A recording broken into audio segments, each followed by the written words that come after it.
Hello students. तो आज का वीडियो बहुत ही इम्पोर्टेंट होने वाली है, तो आज के वीडियो में बने रहें और एंड तक वीडियो को ज़रूर देखें। आज हम इस वीडियो में बात करेंगे तीन बहुत ही इम्पोर्टेंट टॉपिक, और वो टॉपिक हैं प्लाज्मा मेम्ब्रेन का स्ट्रक्चर और फंक्शन, डिफ्यूज़न जिसको हिंदी में विसरण कहते हैं, और प्रासरण जिसको हिंदी में हम कहते हैं ऑस्मोसिस। तो देर ना करते हुए वीडियो को शुरू करते हैं। तो सबसे पहले आज हम जानेंगे कि प्लाज्मा मेम्ब्रेन का स्ट्रक्चर कैसा होता है और वो किन किन चीज़ों से मिलकर बनी होती है। ये बहुत ही इंपॉर्टेंट है, इसको जानना बहुत ही ज़्यादा ज़रूरी है कि आखिर कोशिका झिल्ली जो है या प्लाज्मा मेम्ब्रेन, सेल मेम्ब्रेन किन चीज़ों से मिलकर बनी होती है। तो ये देखिए, मैं एक डायग्राम बनाया हूँ। ये इसका स्ट्रक्चर है, यानी ये सेल मेम्ब्रेन।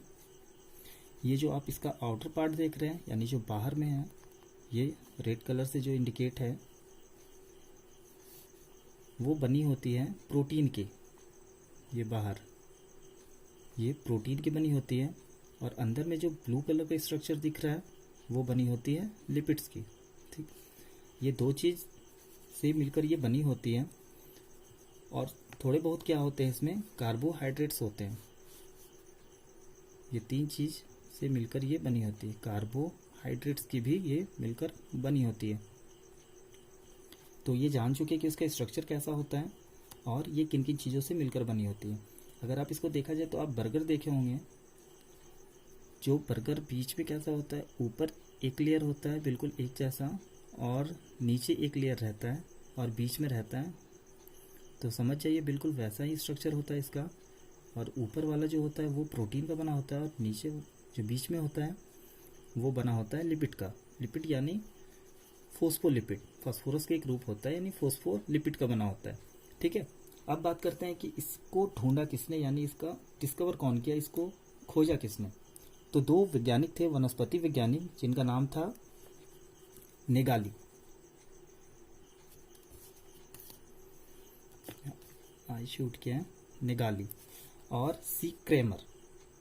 दो कौन वैज्ञानिक थे, एक नेगाली थे और दूसरा थे सी क्रेमर। ये दोनों वनस्पति के वैज्ञानिक थे, और इन्होंने ही सबसे पहले कोशिका झिल्ली का पता लगाया, और उन्होंने ही, ये दोनों ही ने ही क्या किया, इनका नामांकन किया, यानी नाम दिया।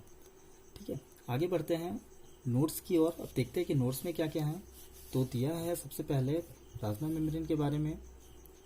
यह कोशिका की सबसे बाहरी परत है जो कोशिका के घटकों को बाहरी पर्यावरण से अलग करती है। अब यहाँ पे दिया है कि ये जो है बाहरी आवरण है या बाहरी लेयर है, परत है, कुछ भी कहिए। तो यहाँ पे देख सकते हैं कि ये जो बाहरी आवरण है, ये वाला, इसको हमने क्या कहा, सेल मेम्ब्रेन कहा। ठीक है, और क्या कहा गया कि ये बाहरी पर्यावरण से घटकों को अलग करती है। अब जो भी सेल ऑर्गेनेल्स हैं, ये सेल ऑर्गेनेल्स दिख रहा होगा आपको, ये इसको क्या कर रहा है, वो बाहर के एटमॉस्फेयर से क्या कर रहा है, अलग कर रहा है। यानी ये बीच में एक बैरियर का काम कर रहा है। देखिए, आप यहाँ बीच में देख रहे हैं कि ये एक बॉर्डर का काम कर रहा है, जो इसको क्या कर रहा है, बाहर के एटमॉस्फेयर से क्या कर रहा है, वो अलग कर रहा है। तो सारे सेल के साथ ऐसा ही है। आगे दिया है प्लाज्मा झिल्ली बहुत लचीली होती है, यानी बहुत ज़्यादा ही क्या होती है, वो फ्लेक्सिबल होती है। फ्लेक्सिबल क्यों होती है इसके बारे में हम आगे पढ़ेंगे, क्योंकि जो प्रोसेस होता है डिफ्यूज़न का, ऑस्मोसिस का, तो उसमें हम जानेंगे कि ये किस तरह से, अगर ये फ्लेक्सिबल नहीं होगा तो फिर ये काम नहीं कर पाएगा। और उसके बाद जो यूनिसेलुलर एनिमल होते हैं, एक कोशिकीय जीव होते हैं, उसके साथ भी ऐसा है। तो हम अमीबा के बारे में भी पढ़ेंगे अभी, लेकिन उससे पहले जान ले कि ये फ्लेक्सिबल होती है। जैसे कि आप एक रबर को ले, जैसे ये रबर ले, हम इसको सपोज कि ये एक सेल है, इसको इधर रखते हैं, ये एक सेल लिए। अब ये क्या है, हमारा प्लाज्मा मेम्ब्रेन। ये आप देख रहे हैं कि ये फ्लेक्सिबल है, इसको हम इधर करना चाहें तो ये इधर हो रहा है, मतलब ये किसी भी डायरेक्शन में आसानी से मूव कर पा रहा है। देखिए इस तरह से हो रहा है ना, बिल्कुल इसका भी सिम्टम्स बिल्कुल इसी तरह के होता है, इसी तरीके से होता है, यानी वो बहुत ही फ्लेक्सिबल होता है। ठीक है, तो ये जान गए कि ये बहुत ज़्यादा क्या होता है, फ्लेक्सिबल होता है। आगे जो दिया है उस पर आगे बढ़ते हैं। प्लाज्मा झिल्ली कार्बनिक अणुओं जैसे लिपिड तथा प्रोटीन के दो परतों की बनी होती है। तो ये आप अच्छे तरीके से जान गए कि ये किन चीज़ों से, यानी कि ये जो बाहर का परत होता है वो प्रोटीन का, और जो बीच में वो लिपिड्स के बने होते हैं। ठीक है, आगे दिया है फिर कोशिका झिल्ली का लचीलापन। अभी बात कर रहे थे कि क्यों होता है लचीलापन, यानी क्यों इसमें फ्लेक्सिबिलिटी होती है, तो इसको जानेंगे अभी हम। तो आगे पढ़ते हैं, इसमें दिया है कि कोशिका झिल्ली का लचीलापन एक कोशिकीय जीव जैसे अमीबा को अपने बाह्य पर्यावरण से, अब एक अमीबा को ड्रॉ करते हैं हम,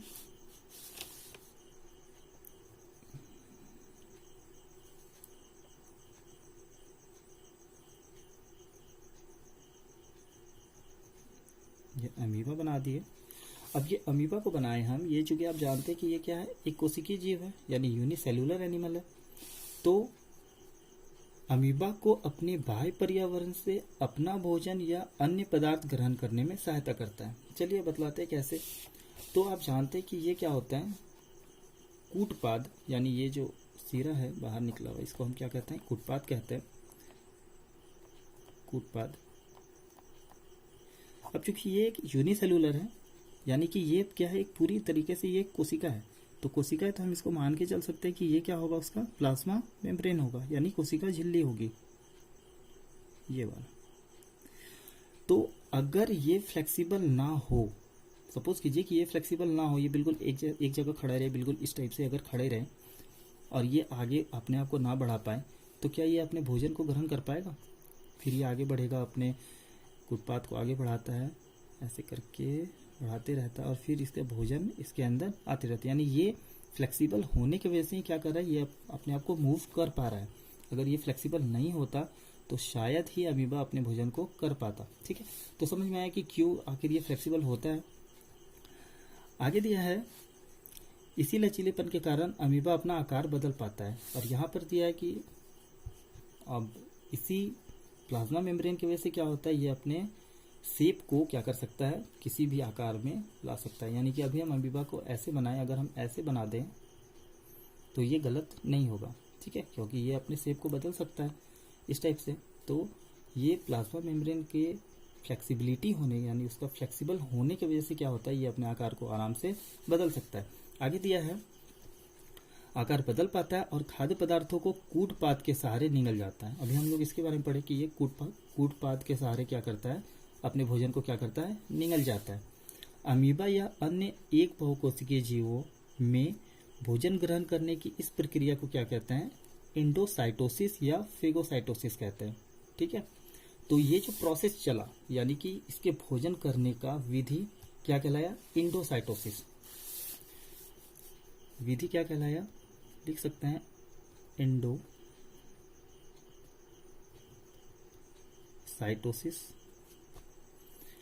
या फेगोसाइटोसिस।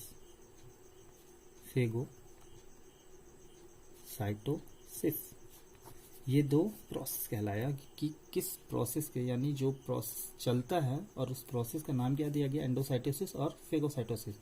तो उम्मीद है कि यहाँ तक क्लियर हो गया होगा, किसी तरह का दिक्कत नहीं हो रहा हो, और अगर दिक्कत हो रहा है तो प्लीज़ कमेंट कीजिए। सारा सॉल्यूशन इसी वीडियो में दिया जाएगा। अगर आप कमेंट करते हैं तो नेक्स्ट वीडियो में उसका आंसर मिलेगा आपको।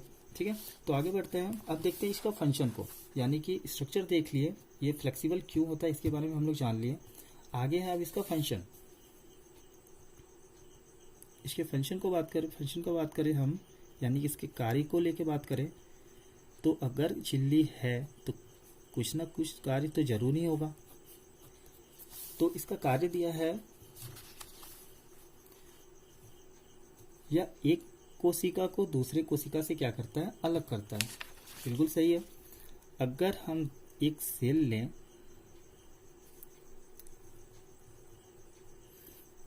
और इस पे बाउंड्री है, मान ली ये एक बाउंड्री का ही काम कर रहा है।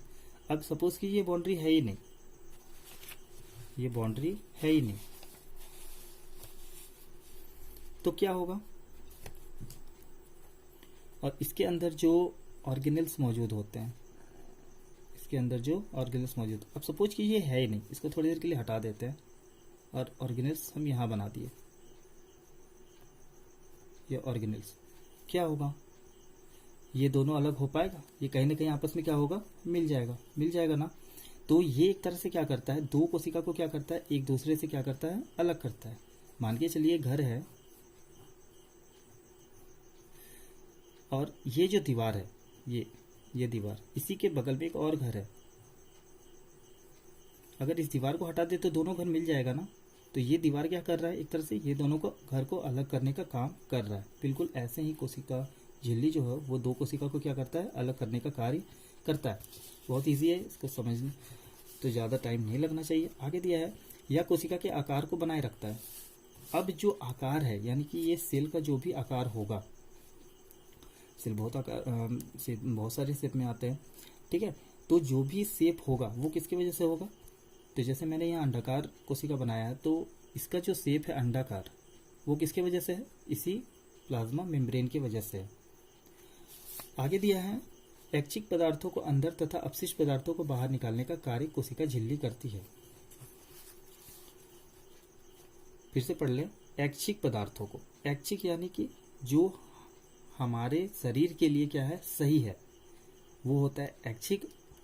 पदार्थों को क्या करता है, वो अंदर करता है तथा अपशिष्ट पदार्थों को बाहर निकालने का कार्य करता है। अब जैसे इसको एक उदाहरण के एग्जाम्पल के रूप में समझें, जैसे शरीर में हमारा कार्बन डाइऑक्साइड बनता है, जो हमारे शरीर के लिए शायद सही नहीं है, क्योंकि अगर हम कार्बन डाइऑक्साइड को बहुत देर तक रखें तो हमें घुटन होने लग जाती है और हम कभी कभी मर भी जाते हैं जब हमें सही तरह से हम ब्रीदिंग नहीं करते हैं। तो ऐसा क्यों हुआ, क्योंकि कार्बन डाइऑक्साइड जो है वो हमारे शरीर के लिए सही नहीं है और उसको हमें टाइम टू टाइम, मतलब हर एक सेकेंड में क्या होता है, उसको निकालना होता है। तो ये जो प्रोसेस होता है, यानी वो हमारे लिए ऐच्छिक पदार्थ नहीं है, उसको शरीर से बाहर निकालना है। तो वो किस प्रोसेस, यानी वो किसकी मदद से होगा, तो इसी कोशिका झिल्ली की मदद से होगा। प्रोसेस क्या होगा वो बाद में पढ़ेंगे, लेकिन अभी फिलहाल ये जानना है कि कोशिका झिल्ली क्या काम किया, यानी ऐच्छिक पदार्थों को, यानी अब जो न्यूट्रिशन यानी डाइजेशन के प्रोसेस में बहुत सारे न्यूट्रिएंट्स बनते हैं, बहुत पोषक तत्व बनते हैं जो हमारे शरीर के लिए सही है, तो वो क्या करेगा, उस चीज़ को एब्जॉर्ब करेगा। यानी कि जो सेल के लिए सही है वो उसको एब्जॉर्ब करेगा और जो सेल के लिए गलत है उसको क्या करेगा, वो बाहर करेगा। तो ये होता है एक चौथा कार्य। तीसरा कार्य इसका ये था। अब है, यह कोशिका को बाहरी तत्वों से रक्षा कराती है। अब जो है, ये जो है एक तरह से प्रोटेक्टिव लेयर कह सकते हैं, सुरक्षा का परत कह सकते हैं, जो क्या करता है, वो इसको अंदर जो ऑर्गेनेल्स होते हैं उसको प्रोटेक्ट करता है, यानी उसको किसी भी तरीके से, यानी बाहरी वातावरण से, बाहरी एटमॉस्फेयर से उसको क्या करता है, बचाता है। ठीक है। आगे दिया है, विसरण एवं प्रासरण की क्रिया इसी झिल्ली के द्वारा होती है। तो अभी हम जो प्रोसेस पढ़ रहे थे कि कार्बन डाइऑक्साइड को शरीर के बाहर निकालना होता है, ऑक्सीजन जो होता है उसको अंदर करना होता है, तो कहीं ना कहीं कौन से प्रोसेस से होता है, तो ये डिफ्यूजन और ऑस्मोसिस के प्रोसेस से। इसको भी आज हम लोग जानेंगे, इसी वीडियो में जानेंगे। ठीक है। तो ये कुछ था जो आप लोग समझ चुके होंगे। और एक बात जो बतलाना है वो ये है कि जो ये जो प्लाज्मा मेम्ब्रेन है, प्लाज्मा मेम्ब्रेन,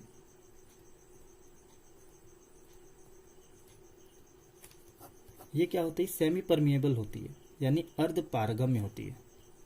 सेमी परमिएबल, ये क्या होती है, हिंदी में कहे तो अर्ध पारगम्य, अर्ध पारगम्य ये होती है, अर्ध पारगम्य होती है।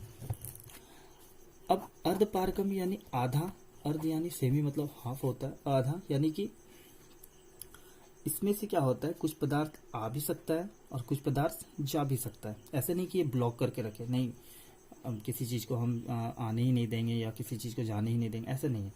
ये कुछ पदार्थ को अंदर आने भी दिया जा सकता है और कुछ पदार्थ को ये बाहर जाने भी दे सकती है। इस वजह से इसको नाम दिया गया सेमी परमिएबल मेम्ब्रेन। ठीक है। तो ये क्यों कहलाता है चयनात्मक, यानी सेलेक्टिवली मेम्ब्रेन कह सकते हैं इसको इंग्लिश में। तो इसको पढ़ते हैं हम। तो यह थी प्लाज्मा झिल्ली कुछ चुने हुए पदार्थों को ही अंदर अथवा बाहर जाने देती है। अभी हम इसी के बारे में बात कर रहे थे कि जो उसके लिए सही होगा उसको अंदर जाने देगा और जो गलत होगा उसको बाहर जाने देगा।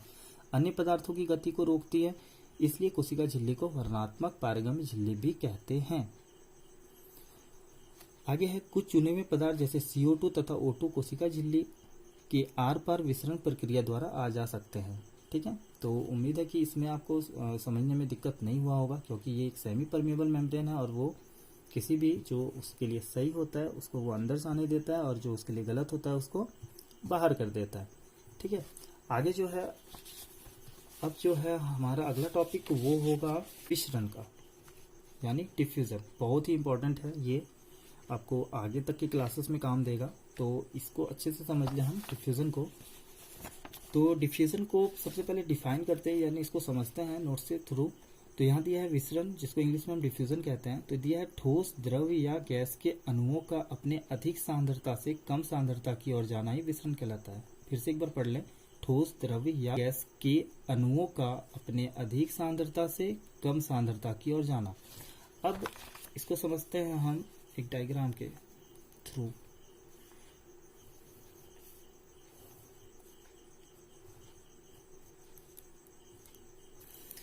मान के चलते हैं यहाँ पे अभी गैस की जो अणुओं की सांद्रता है वो क्या है, बहुत ज्यादा है।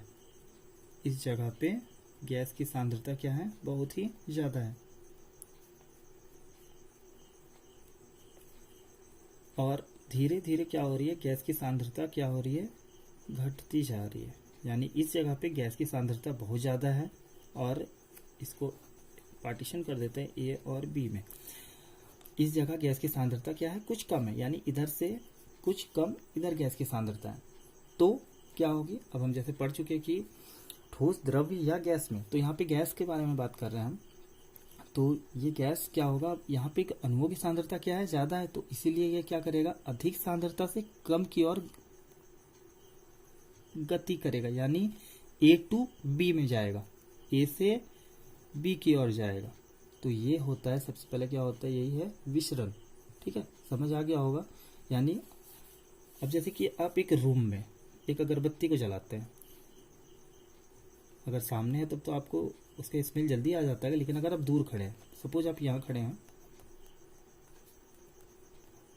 इस जगह पे आप खड़े हैं, तो कुछ देर में क्या होता है, आपको उसका स्मेल आपके नाक तक पहुंच जाता है। तो किस वजह से, इसी विसरण की वजह से, यानी इसी इंग्लिश में क्या है तो डिफ्यूजन, इसी डिफ्यूजन के प्रोसेस से आपका वो स्मेल आपके नाकों तक पहुंच जाता है। क्यों, ऐसा क्यों हुआ, क्योंकि जैसे ही आप अगरबत्ती जलाएं, वहां पे क्या हो गया, गैस का जो कंसंट्रेशन था यानी सांद्रता थी, वो क्या होती है, वो क्या हो गई, आगे बढ़ी, यानी वो अपनी कम सांद्रता की ओर गति करना शुरू कर दी इस तरीके से, और वो फिर हमारे नाक तक पहुंच गई। ठीक है, इस तरह से हमें क्या हुआ, अगरबत्ती का स्मेल हम अच्छी तरीके से सूंघ पाए। अब ये तो था एक गैस का। अगर हम एक लिक्विड का बात करें, तो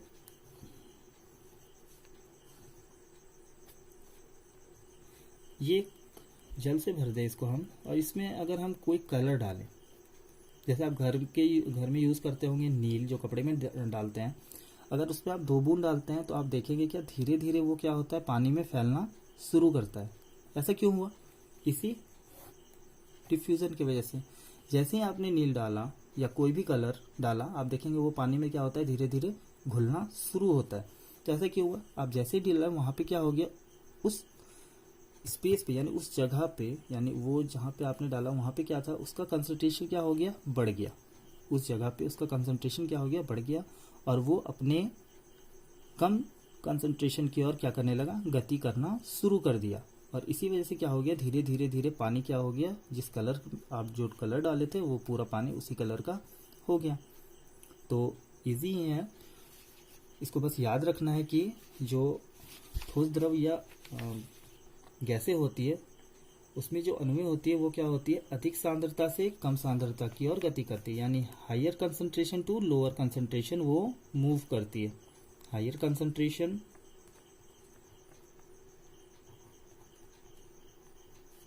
टू लोअर कंसंट्रेशन,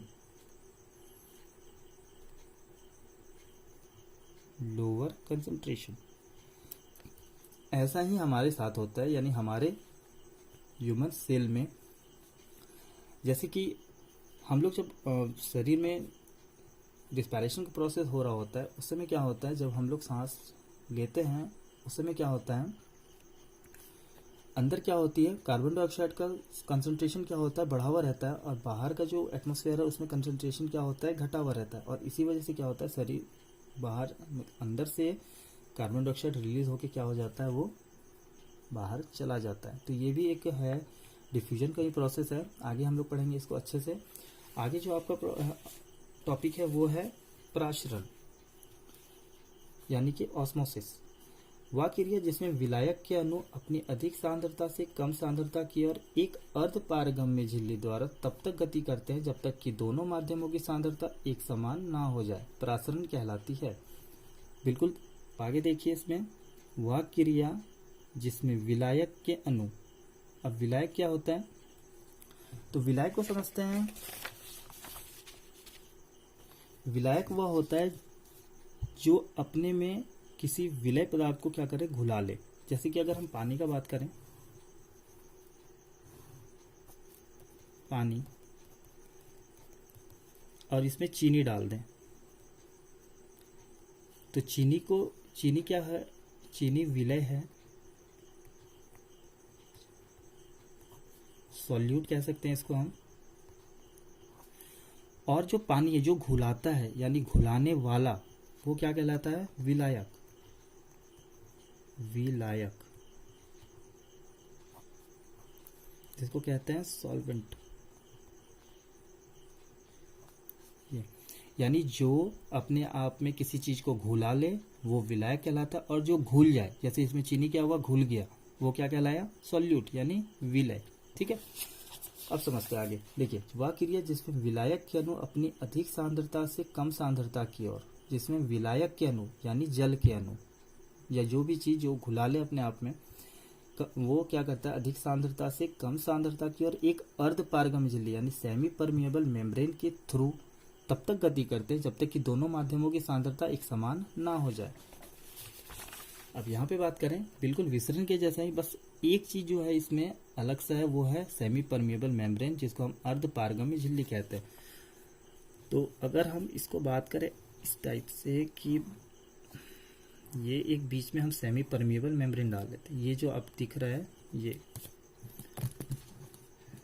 ये जो आपको दिख रहा है, ये क्या है, एक सेमी परमिएबल मेम्ब्रेन है ये। अब यहाँ पे क्या है, किसी भी मान लीजिए विलायक जो है यानी सॉल्वेंट जो है यानी जल, और इधर सॉल्वेंट की मात्रा क्या है, कम है। अब ये क्या करेगा, यानी अधिक इधर है, हाइयर इधर है, हाइयर, और लोअर इधर है, और बीच में क्या है, एक semi permeable membrane, semi permeable membrane यानी अर्ध पारगम्य झिल्ली मेम्ब्रेन। अब ये higher concentration to lower concentration क्या करेगा, मूव करेगा, यानी इसको यानी बीच में अर्ध पारगम्य झिल्ली को पार करते हुए क्या करेगा, ये पार करेगा। तो अब हम लोग अपने अगर शरीर में देखें, हमारा जो सेल होता है यानी ये सेल है, ये भी क्या होता है, एक सेमी परमिएबल मेम्ब्रेन है, पढ़ चुके हैं, अर्ध पारगम्य झिल्ली होती है। यानी इससे अगर कुछ पार होता है, बीच में क्या है, एक ऑब्स्टेकल है जो है सेमी परमिएबल मेम्ब्रेन, और अगर वो सेल के अंदर पहुंचता है तो वो किस प्रोसेस वाइज पहुंचता है, तो वो होता है इसी प्रासरण के वजह से, यानी ऑस्मोसिस के प्रोसेस से वो हमारे शरीर में पहुंचता है। ठीक है, तो ये था विसरण और प्रासरण में अंतर। अगर इसमें कोई भी अगर दिक्कत आए तो आप मुझे कमेंट कीजिए, उसका सॉल्यूशन मैं कमेंट में ही दूंगा या उसके लिए वीडियो बना दूंगा अगर यदि आपको कोई भी प्रॉब्लम हो रही है तो। थैंक यू सो मच, आपने वीडियो को पूरा देखा। और आगे वाले वीडियो में हम बात करेंगे सारी कोशिकाओं की, और उसके बाद हम देखेंगे कि हाइपरटोनिक सॉल्यूशन क्या होता है, आइसोटोनिक सॉल्यूशन क्या होता है, और हाइपोटोनिक सॉल्यूशन क्या होता है। ठीक है, इन सब के बारे में बात करेंगे हम। तो फिलहाल आज के लिए इतना ही। वीडियो पसंद आया तो लाइक करें, कमेंट करें और शेयर करें। Thank you.